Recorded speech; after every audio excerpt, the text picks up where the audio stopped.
Hello everyone, welcome back to our BS3 class.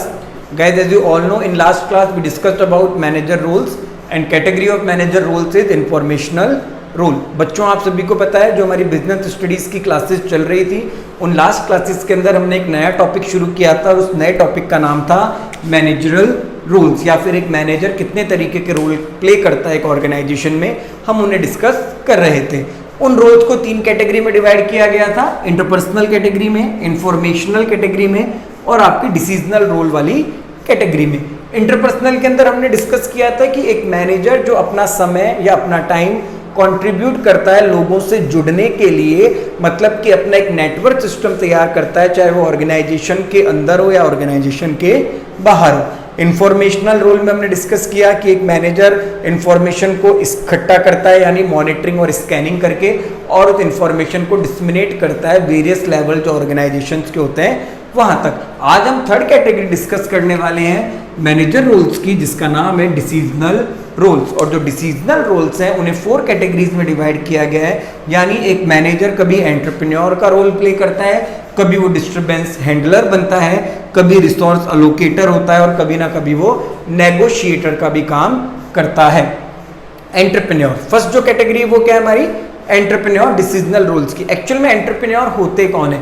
देखो, entrepreneur वो होते हैं जो थोड़े यंग होते हैं और वो एक नया इनोवेटिव नया कुछ सोच के एक नए स्टार्टअप को, नए बिजनेस को शुरू करते हैं। ऐसे लोगों को हम क्या कहते हैं? एंटरप्रेन्योर कहते हैं। क्या कहते हैं? एंटरप्रेन्योर।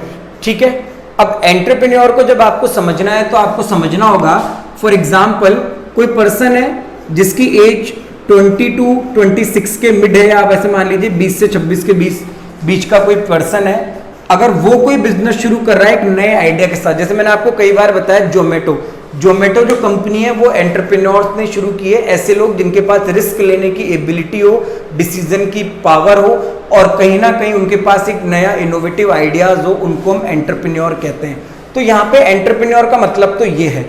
बट पता है कभी ना कभी ऑर्गेनाइजेशन के अंदर जो मैनेजर होता है वो मैनेजर भी एंटरप्रेन्योर का रोल प्ले करता है। वो भी कुछ ना कुछ नया सोचता है, वो भी कहीं ना कहीं कुछ नया सोच के उसे इम्प्लीमेंट करता है और उसके ऊपर क्या लेता है? रिस्क लेता है और डिसीजंस को इम्प्लीमेंट करके कहीं ना कहीं ऑर्गेनाइजेशन के गोल को अचीव करने में अपना कंट्रीब्यूशन देता है। मगर जब वो इतनी एक्टिविटीज को परफॉर्म करता है तो उसको हम अगर सिंगल नेम से कॉल करना चाहें तो वो होगा हमारा एंटरप्रेन्योर। और एंटरप्रेन्योर किसका पार्ट है? डिसीजनल रोल का पार्ट है। सेकंड जो हमारी कैटेगरी है वो है बेटा डिस्टर्बेंस हैंडलर। डिस्टर्बेंस का मतलब कहीं ना कहीं ऑर्गेनाइजेशन में जो एम्प्लॉयज हैं उनके बीच में कॉन्फ्लिक्ट हो गया, उनके बीच में लड़ाई झगड़े हो गए। तो कॉन्फ्लिक्ट होने की वजह से, लड़ाई झगड़े होने की वजह से कहीं ना कहीं ऑर्गेनाइजेशन के अंदर डिस्टर्बेंस अकर हुई है। अब उस डिस्टर्बेंस को सॉल्व करने का, उस डिस्टर्बेंस को हैंडल करने का, उस समस्या का समाधान करने का जो काम है वो किसका है? मैनेजर का है। तो ऐसे कॉन्फ्लिक्ट्स को और इन सबको सॉल्व करते वक्त जब मैनेजर बीच में आता है उन मामलों को सुलझाता है तो वो कौन सा रोल प्ले कर रहा होता है? वो यहाँ पे डिस्टर्बेंस हैंडलर का रोल प्ले कर रहा होता है। समझ आई बात? नहीं आई?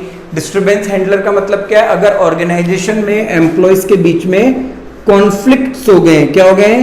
कॉन्फ्लिक्ट्स। अब इन कॉन्फ्लिक्ट को सॉल्व करने के लिए मैनेजर को as a disturbance handler role play करना पड़ेगा। क्लियर है? Third one is resource अलोकेटर।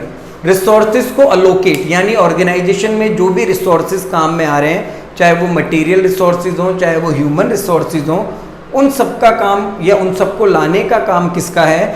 आपके कहीं ना कहीं मैनेजर का। एक ऑर्गेनाइजेशन में जितने भी रिसोर्सेज यूज आ रहे हैं उन सब रिसोर्सेज को कौन अरेंज करेगा? मैनेजर अरेंज करेगा। इसीलिए उसे कहा जाता है रिसोर्स अलोकेटर। क्या कहा जाता है? रिसोर्स अलोकेटर। जैसे फॉर एग्जांपल किसी नए एम्प्लॉय को अपॉइंट करना है तो वो ऑर्गेनाइजेशन के लिए ह्यूमन रिसोर्स है।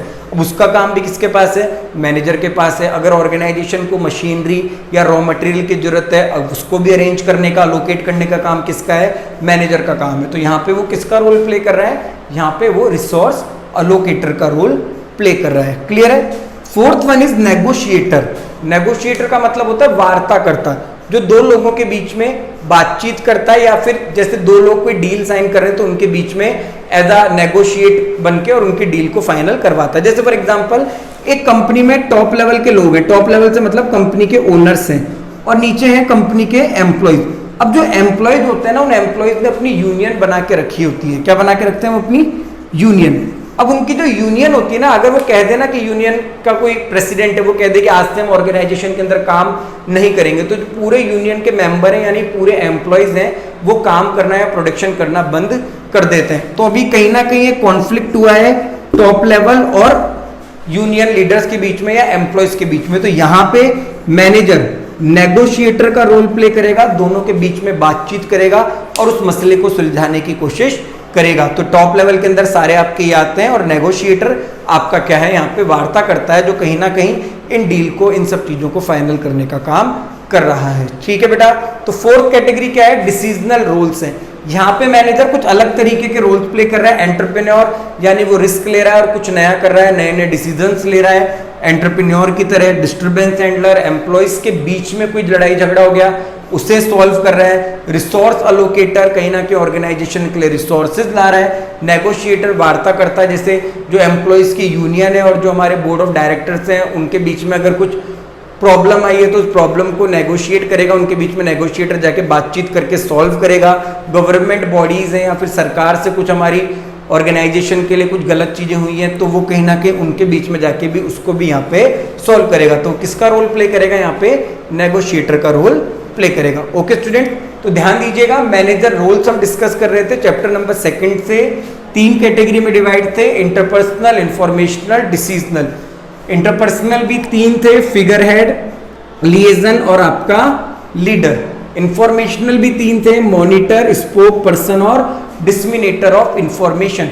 और डिसीजनल रोल 4 तरीके के हैं, 4 टाइप्स के हैं, जिनको आज हमने हमारी क्लास के अंदर डिस्कस किया है। आई होप आप सभी को मैनेजमेंट प्रोसेस, मैनेजमेंट के फंक्शन जो प्राइमरी और सेकेंडरी थे और मैनेजर के रोल जो 3 कैटेगरी में डिवाइड है वो सभी समझ आए होंगे।